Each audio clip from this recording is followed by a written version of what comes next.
Wrongway crash took his daughter's life, and now after seeing a report here on News Channel 5, that man is making sure that it doesn't happen to someone else's child. He wants to see spike strips installed on exit ramps and areas prone to wrong-way crashes. News Channel 5's Tara Molina first brought us this story a couple weeks ago. And Tara, what's changed? Battalion Chief Steve Nash has presented his idea to local, state, and federal government officials.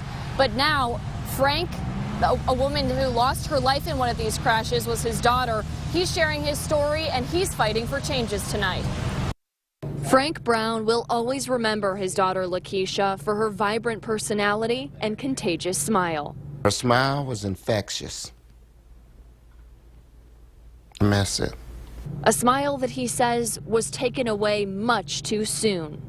It's a loss that, it's a hole in your heart that will always be there. Lakeisha Brown was driving home from work on Interstate 71 when Wrongway driver Kenneth Urbanik crashed into her car head-on after swiping multiple cars.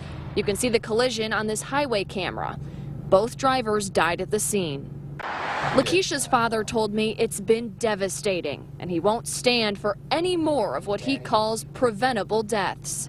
It happened to another young lady a week later. Brown saw our first story with Solon Fire Battalion Chief Steve Nash. Now, the men are working together. Steve Nash already knows my story from other families. This is something new to me that I don't want no other family to have to go through. When Brown was hit here, the Wrongway driver had been on the road for about 3 miles. If Steve Nash had it his way, he never would have been able to enter the highway. Nash wants strips like these installed on highway ramps.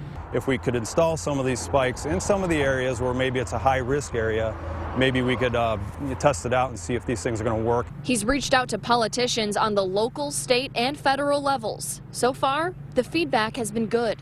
This is really very much in early stages, and there's definitely cost involved. Nash isn't sure how much his proposal would cost, so I looked into it and got a quote from a reputable company that installs these worldwide. 3 feet of one of their basic spike strips cost $795. End caps cost $295. Legally, minimum lane width is 12 feet, so it would cost about $2,700 to outfit one ramp. Frank Brown said it's worth it. If it was their family member, would it still be a price?